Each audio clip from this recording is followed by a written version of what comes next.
अस्सलामु अलैकुम रहमतुल्लाहि व बरकातुहू। मोअज़्ज़िज़ नाज़रीन इकराम, मैं डॉक्टर नसरीन अहसन ज़ुबैरी शोबे तालीम जमात इस्लामी हिंद महाराष्ट्र के नुमाइंदे की हैसियत से आज आपकी मुलाकात शहर नांदेड़ की उस होनहार, बासलाहियत, बाहौसला, ज़हीन, मेहनती तालिबा सैयदा अस्मा ज़हीर अहमद से करवाने जा रही हूँ, जिन्होंने हाल ही में MPSC इम्तिहान में नुमाया कामयाबी हासिल की है और assistant commissioner state tax group A की हकदार बनी हैं। ये ओहदा पाने वालों में सैयदा अस्मा का 10वां रैंक है। मोअज़्ज़िज़ नाज़रीन इकराम, हिंदुस्तानी समाज में ये खाम ख्याल आम है कि मुस्लिम घरानों में लड़कियों को आला तालीम के मौक़े फ़राहम नहीं किए जाते, या ये कि इस्लामी तशख़्ख़ुस के साथ मुसाबक़ती इम्तिहानात में कामयाबी मुमकिन नहीं, या ये कि उर्दू ज़रिए तालीम आला तालीम या मुसाबक़ती इम्तिहान की में कामयाबी की राह में रुकावट है, या ये कि मुसाबक़ती इम्तिहानात के लिए कोचिंग सेंटर्स या ट्यूशन का जॉइन करना ही ज़रूरी है। आज हम देखेंगे कि इन तमाम खाम ख़यालात की नफ़ी करते हुए एक कामयाब तालिबा की शक्ल में हमारे सामने सैयदा अस्मा मौजूद हैं। आइए हम उनसे मुलाक़ात करते हैं और उनसे इन तमाम सवालों के जवाबात मालूम करने की कोशिश करते हैं। अस्सलाम वालेकुम रहमतुल्लाहि व बरकातुहू। कैसी हैं अस्मा? जी बिल्कुल, बस दुआएं आपकी। हम शोबे तालीम जमात इस्लामी हिंद महाराष्ट्र की जानिब से आपको और आपके वालिदैन को MPSC इम्तिहान में कामयाब होने पर तहे दिल से मुबारकबाद पेश करते हैं। अल्हम्दुलिल्लाह। अस्मा, हम आपसे चंद सवालात करेंगे। दरअसल ये सवालात जो हैं वो एक गाइडेंस सेक्शन रहेगा, तलबा और तालिबात के लिए रहनुमाई है ये दरअसल, ठीक है। तो मैं सबसे पहले मेरा सवाल आपसे ये है कि आप हमें आपका और आपकी फ़ैमिली का मुख्तसर तारुफ़ कराइए। जी, मेरा नाम सैयदा अस्मा ज़हीर अहमद है और मैं एक मिडिल क्लास फैमिली से बिलोंग करती हूँ और जो मेरा बैकग्राउंड तालीम याफ्ता रहा है। मेरे वालिद सैयद ज़हीर अहमद जो फ़िलहाल असिस्टेंट सब इंस्पेक्टर हैं, वो MA इंग्लिश और MA जोग्राफ़ी रह चुके हैं और मेरी वालिदा हुर्निसा बेगम वो ग्रेजुएट हैं। मेरी 3 छोटी बहनें हैं, हम 4 बहनें हैं। मेरी बहन निदा आयशा वो MBBS कर रही हैं, सारा अंजुम जी वो 12th में है और सूफ़ी नाज जो है वो 6वीं जमात की तालिबा है। ओके, आपकी प्राइमरी एजुकेशन से अब तक का तालीमी सफ़र बताइए। जी, मेरा तालीमी सफ़र शुरू हुआ था अव्वल जमात से, सफ़ा उर्दू प्राइमरी स्कूल से और जमात हफ्तुम तक मैंने वहीं पे तालीम हासिल की। उसके बाद जमात हश्तुम से जमात दहुम तक खैरुल उर्दू हाई स्कूल से मैंने तालीम हासिल की। इस तरह जमात दहुम तक उर्दू मीडियम था मेरा। उसके बाद 11th एंड 12th मैंने यशवंत कॉलेज यहाँ से आर्ट्स स्ट्रीम से इंग्लिश मीडियम से किया। उसके बाद फिर मैंने BA ग्रेजुएशन के लिए BA में दाखिला लिया यशवंत कॉलेज से ही इंग्लिश मीडियम से, और फिर अभी फ़िलहाल MA इकनॉमिक्स का मेरा सेकंड ईयर अभी कंप्लीट हुआ है। आपकी प्राइमरी तालीम उर्दू मीडियम से हुई है, क्या ये आपकी MPSC जैसे मुसाबक़ती इम्तिहान की राह में रुकावट बनी? मुझे ऐसा लगता है कि किसी भी स्टूडेंट को अपनी मादरी ज़ुबान में अपनी प्राइमरी एजुकेशन लेना चाहिए और मेरे वालिदैन ने भी यही डिसीज़न लिया था और इस वजह से मेरा उर्दू मीडियम में ही जमात दहुम तक मेरी तालीम हुई। उर्दू ज़ुबान का मतलब जमात दहुम के बाद ऐसा लगा कि कहीं जब आप MPSC या UPSC में अपना करियर स्टार्ट करना चाहते हैं तो वहाँ पर उर्दू से ज़्यादा आपको इंग्लिश या मराठी ज़ुबानों की इम्पोर्टेंस है, तो कहीं ना कहीं वहाँ थोड़ी सी परेशानी हुई। लेकिन मैं कहना चाहूँगी कि उर्दू में आपका बेस बहुत पक्का हो चुका था, मेरा जो सब्जेक्ट्स थे उनकी ग्रेस्प हो चुका था, उनका नॉलेज हो चुका था, तो ये एक फ़ायदा हुआ था मुझे कि उनके बेसिक नॉलेज मुझे था और फिर बाद में उसे आप इंग्लिश या मराठी में लेने में मुझे ज़्यादा तकलीफ़ नहीं हुई। तो कहीं ना कहीं थोड़ी बहुत तकलीफ़ हो सकती है, लेकिन मैं यही मैसेज देना चाहूँगी आप अपनी मादरी ज़ुबान में किसी भी शक्ल में मुसाबक़ती इम्तिहान या आला तालीम की राह में रुकावट नहीं बनता। जी नहीं, अल्हम्दुलिल्लाह। आपने इस मैदान का इंतखाब कब और क्यों किया?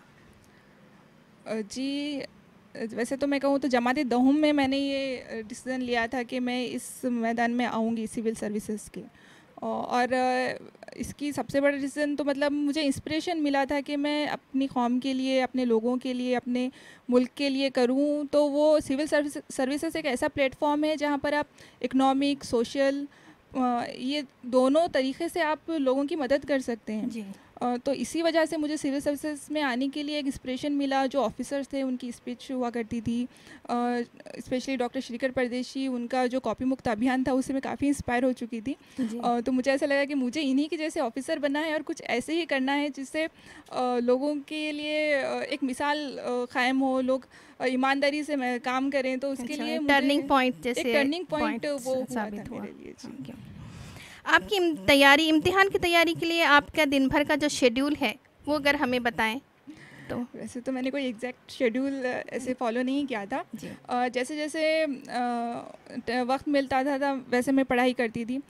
जैसे कि मैंने बताया कि मैं एमपीएससी के साथ साथ यूपीएससी की भी तैयारी कर रही थी। तो कभी ऐसा होता कि यूपीएससी का एग्ज़ाम आने वाला हो तो फिर मैं उस पर ज़्यादा फोकस करती, और उस एग्ज़ामिनेशन के बाद फिर मैं एमपीएससी पर फोकस करती। जैसे मैंने इससे पहले बताया कि मैं सुबह ज़्यादातर अपना टाइम दिया करती थी, क्योंकि वो आई थिंक मुझे ग्रेस्पिंग एबिलिटी बढ़ जाती है उस वक्त मेरी, तो मैं उस वक्त पढ़ाई करती थी। जी जी।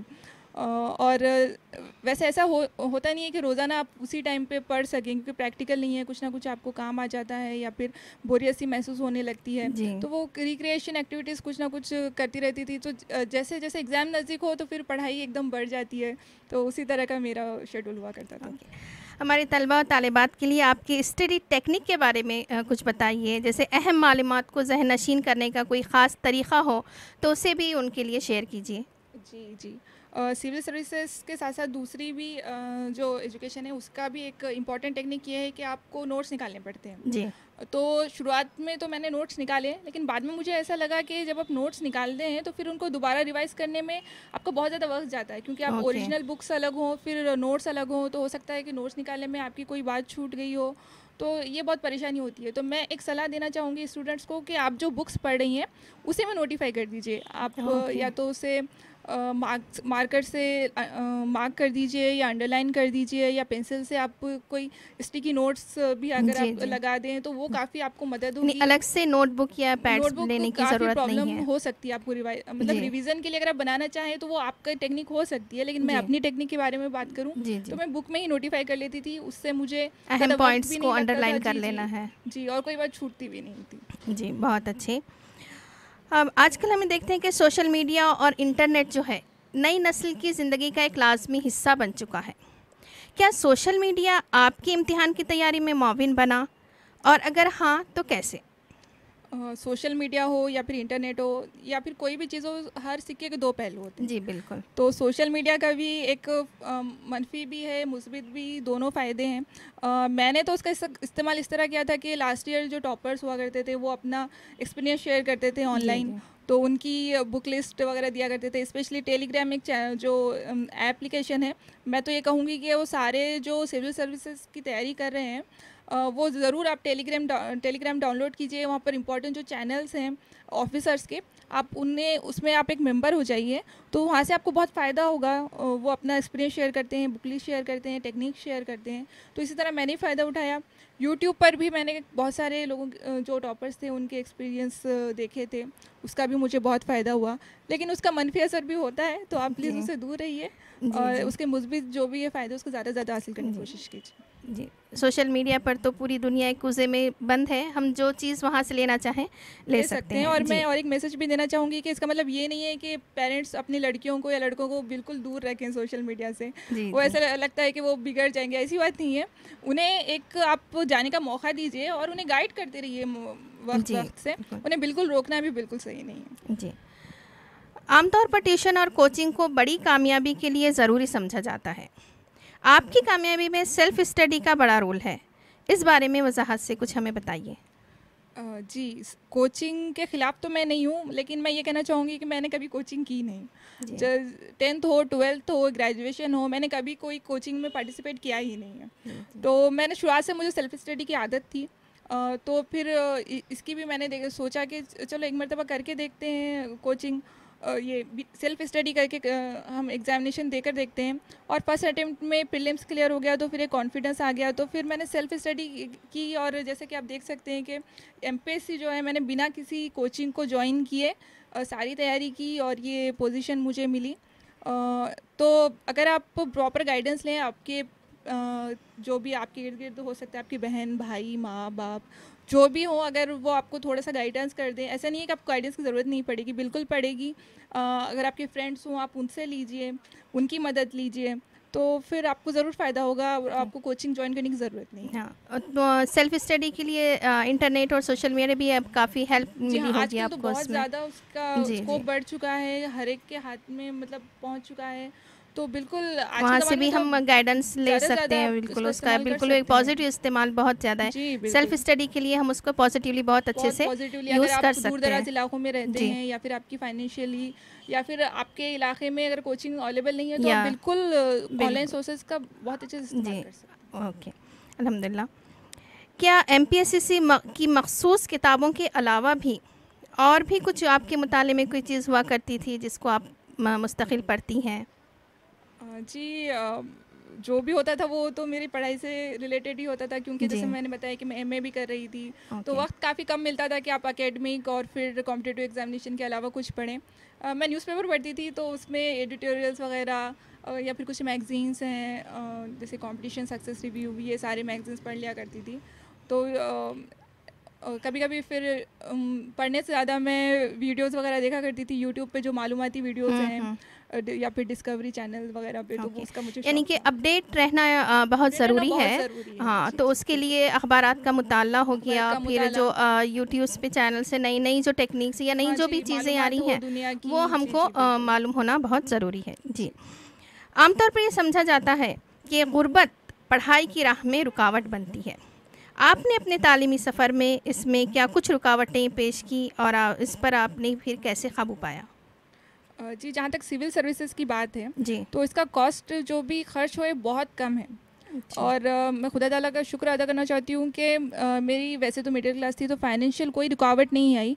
लेकिन जो भी अगर आपके पास गुर्बत हो, मतलब आप इसे नहीं जितना खर्च हो उसमें ज़्यादा से ज़्यादा खर्च आएगा वो 25 से 30 हज़ार के आसपास आएगा। जो भी आप बुक्स ख़रीद रही हैं सिर्फ उसी पर आएगा, या फिर आपको एग्जामिनेशन जाकर लिखना है दूसरे प्रीलिम्स तो यहाँ नांदेड़ में होता है, जी, लेकिन मेंस के लिए आपको दूसरे शहर औरंगाबाद वगैरह जाना पड़ेगा, तो उसका खर्च आएगा। तो लेकिन एक बहुत अच्छी बात है कि हमारी गवर्नमेंट ऑफ इंडिया की तरफ से मिनिस्ट्री ऑफ माइनॉरिटी के तहत नई उड़ान, ये एक स्कीम है ओके, जिसमें अगर आपने प्रीलिम्स क्लियर कर लिया हो तो आपको स्कॉलरशिप मिलती है 50,000 की। ओके, तो ये एक बहुत अच्छा आपके लिए अपॉर्चुनिटी है।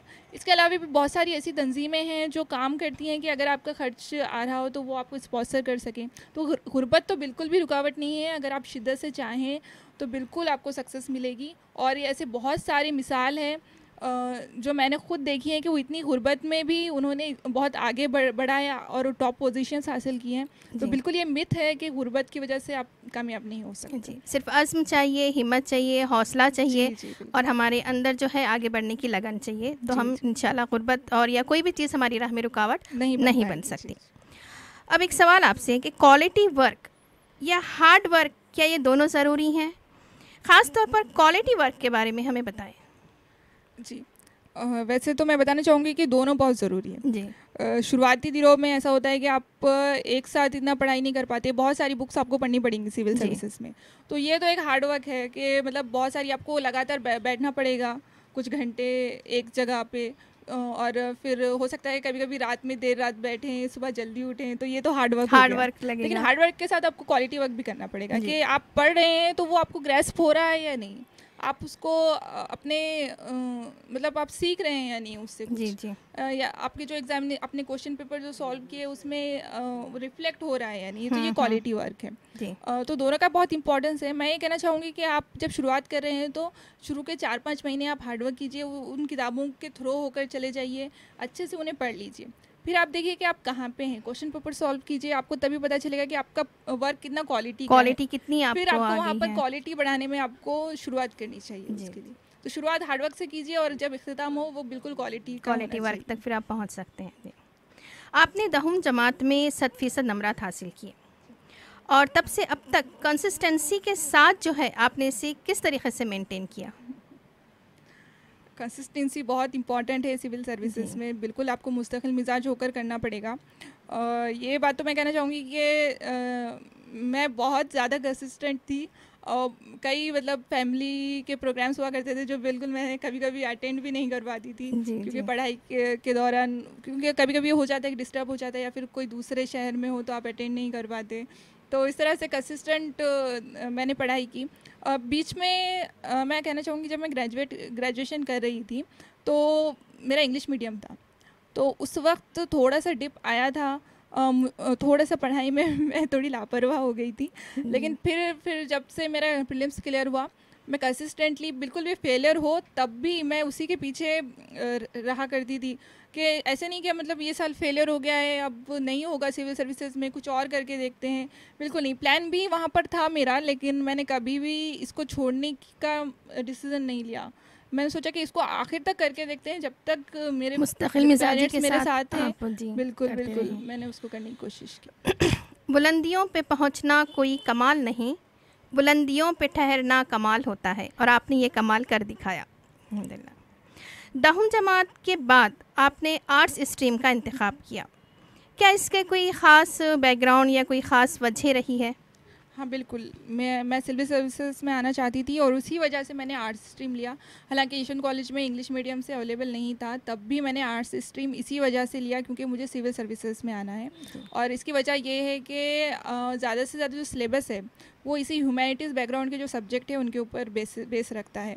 History, geography, political science, economics, ये 4 सब्जेक्ट हैं जो एक जैसे आप पिलर्स कह सकते हैं इन्हें, तो इसीलिए मैंने आर्ट्स स्ट्रीम को चूज़ किया उस वक्त। आपने साबित किया कि मुस्लिम होना या लड़की होना कामयाबी की राह में रुकावट नहीं।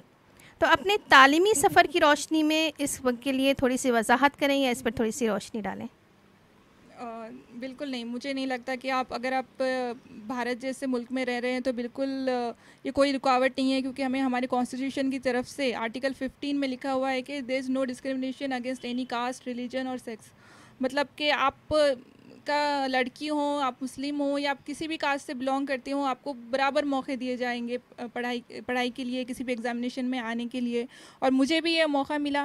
कभी कभी ऐसा हो सकता है कि गुर्बत हो या फिर पिछड़ापन हो, आपकी जो बैकग्राउंड है मतलब तालीम याफ्ता ना हो, तो कहीं ना कहीं जो पिछड़े हुए ख़यालात हैं वो आपको रोक सकते हैं, रुकावट बन सकते हैं। लेकिन आप उनके थ्रू भी जा सकते हैं अगर आप में अज़्म हो तो बिल्कुल भी एक रुकावट नहीं है कि आप किसी भी शोबे से ताल्लुक़ रखें। अगर आप करना चाहते हो तो बिल्कुल आप सक्सेसफुल हो जाएंगे। ये देखने में आता है कि मुसाबिक़ती इम्तिहानात में हमेशा कामयाबी नहीं मिलती, तो क्या इस पस मंज़र में आपके पास कोई प्लान बी भी था या फिर आप इसी पर फोकस थी कि बस मुझे यही करना है? फ़ोकस तो मेरी शुरुआत से थी। असल में मेरा यूपीएससी के लिए मैं बहुत ज़्यादा कोशिश कर रही थी और एमपीएससी उसी के साथ साथ, तो ये दोनों मेरे फोकस में थे कि किसी एक को तो मैं करना ही करना है। फोकस थी यानी कि आप सिविल सर्विसेज के लिए फोकस। जी मैं बता सकती हूँ। कॉम्पिटिटिव एग्जाम्स के लिए बिल्कुल फोकस थे। बिल्कुल। आपने ऑप्शनल सब्जेक्ट के इंतखाब में किस चीज़ को मलहूज़ रखा? जी, यूपीएससी में ऑप्शनल सब्जेक्ट होता है इकोनॉमिक्स। वैसे एमपीएससी में बता दूं कि आपको कोई ऑप्शनल चूज़ नहीं करना पड़ता। तो यूपीएससी में मैंने इकोनॉमिक्स लिया था, और क्योंकि मैं पोस्ट ग्रेजुएशन भी कर रही थी तो इसीलिए मैंने यूपीएससी में इकोनॉमिक्स लिया। एमपीएससी में सिर्फ आपको जीएस और कंपलसरी सब्जेक्ट पेपर्स होते हैं। मुस्लिम ख़वातीन को तालीमी मैदान में क्या चैलेंजेस दरपेश हैं? इन्हें हल करने के लिए ज़ाती तौर पर आपके पास क्या विज़न है? मुस्लिम ख़वातीन, जैसे कि हमारा जो, अगर हम ऑल नेशनल बेस पे देखें तो हमारा जो एजुकेशनल रेशियो है बहुत कम है। स्पेशली वीमेन जो है, मुस्लिम वीमेन, उनका जो लिटरेसी रेशियो है बहुत कम है, ऑलमोस्ट 50% के आसपास है। तो ये एक बहुत बड़ी रुकावट होती है कि हमारे यहाँ ख़वातीन को पता ही नहीं कि सिविल सर्विसेज है क्या, या फिर उन्हें आगे बढ़ने के, कभी कुछ पिछड़े हुए इलाकों में उन्हें आगे बढ़ने के मौके भी नहीं दिए जाते। तो एक बहुत बड़ी रुकावट है। मुझे ऐसा लगता है कि सबसे पहले तो हमें एजुकेशन पर बहुत ज़्यादा फोकस करने की ज़रूरत है। और मैं ज़ाती तौर पर भी बहुत सारे मेरे रिश्तेदार हों, मेरे फ्रेंड्स हों, उन सबको ये मैसेज देना चाहूँगी कि प्लीज़ अपनी लड़कियों को पढ़ाइए। हो सकता है कि स्कूल, वैसे तो आजकल स्कूल हर जगह पहुँच चुके हैं, लेकिन अगर फिर भी अवेलेबल नहीं हो तो फिर भी आप ज़ाती तौर से कुछ उनके लिए कोशिश कीजिए। जिस तरह आप अपने लड़कों को पढ़ाते हैं उसी तरह लड़कियों को पढ़ाइए। और एक दूसरा एक मिथ है कि हमारे यहाँ पर्दा सिस्टम को जी, ऐसे जी। बोला जाता है कि पर्दा सिस्टम एक बहुत बड़ी रुकावट है। है। मुझे नहीं लगता कि आपकी कोई भी सोच हो वो आपको रोक सकती है। आप बिल्कुल डिसेंट रहिए। मैं और एक मैसेज देना चाहूँगी, आप बिल्कुल एक्सट्रीमिज़म मत कीजिए, मतलब बिल्कुल कट्टरपंथी पे अगर आप आ जाएंगे कि बिल्कुल आप बाहर ही निकल सकते, ऐसे मत कीजिए। क्योंकि हमारे यहाँ इस्लामी में भी देखिए आप हुज़ूर सल्लल्लाहु अलैहि वसल्लम के ज़माने में भी हज़रत आयशा रज़ी अल्लाह अन्हा, हज़रत फ़ातिमा रज़ी अल्लाह अन्हा इतनी पढ़ी लिखी थी, तो वो उस तरह का वो एक बहुत बड़ी मिसाल है हमारे सामने कि उस ज़माने में हमारे पैगम्बर सल्लल्लाहु अलैहि वसल्लम ने कहा था कि औरतों को पढ़ाइए। तो जी। बिल्कुल हमें आज अपनी औरतों को पढ़ाना पड़ेगा। और एक्सट्रीमिज़म में मत कीजिए, आप एक मिडल पाथ लीजिए, मोतदिल रहिए आप। और उसको देखकर जो भी मेरे भाई बड़े बुज़ुर्ग हैं उन सबको आगे आना पड़ेगा, क्योंकि अभी ख़वातीन थोड़ी सी पिछड़ी हुई हैं हमारे समाज में अभी भी। तो उनको ये मैसेज देना चाहूँगी कि वो अपने बहनों को आगे लेकर आइए, ये बिल्कुल जी। उन्हीं के हाथों में है। जी, यानी इस्लामी तालीमात किसी भी सूरत में आला तालीम में ख़वातीन की रुकावट नहीं बनती। बजाय उसके इस्लाम तो ख़ुद इस बात की तालीम देता है कि आप ज़्यादा से ज़्यादा तालीम हासिल करें और इक़रा से जो है जिसकी शुरुआत हुई है। जी जी, बिल्कुल। मुस्तक़बिल में कम्युनिटी की खिदमत के लिए आपके क्या अज़ाइम हैं? बिल्कुल, एक एजुकेटेड और इतनी मतलब ज़िम्मेदार पोस्ट पे मेरा तक़र्रुर हुआ है, तो बिल्कुल मैं अपने समाज के लिए, अपने लोगों के लिए बहुत कुछ करना चाहूँगी। ज़ाती तौर पर मैं ज़्यादा अपना फ़ोकस रहेगा, क्योंकि मेरे आसपास के जो लोग हैं अभी भी मुझे ऐसा लगता है कि उनमें कुछ पिछड़ापन है, मेरे ख़ुद के रिश्तेदार में, तो वहाँ से शुरुआत करना चाहूँगी। और जैसे जैसे फिर मौके मिलते रहेंगे, मैं उनके लिए जो भी मैं कर सकूँ वो मैं करना चाहूँगी। तलबा और तालिबात के लिए आपका कोई ख़ुसूसी पैगाम? तलबा और तालिबात को तो मैं ये पैगाम देना चाहूँगी कि आपको आपके यहाँ पोटेंशियल है, अभी इतने सारे रिसोर्सेज अवेलेबल हैं जो हमारे बुज़ुर्गों को नहीं मिल पाए, हमारे वालिदैन को नहीं मिल पाए। आपके पास एक मौका है कि आप ये साबित कर सकें कि आप अपनी कौम को आगे ले जा सकते हैं। अपने वालिदैन को देखिए कि वो आपके लिए कितनी सख्त मेहनत कर रहे हैं। तो बिल्कुल आप अपनी जो सोशल मीडिया में आजकल ऐसा नज़र आ रहा है कि वो अपना ज़्यादातर वक्त वेस्ट कर रहे हैं, हालांकि हमारे पास सोर्सेज हैं, फाइनेंशियल सोर्सेज होने के बावजूद वो अपना वक्त इस तरह से ज़ाया करते हैं।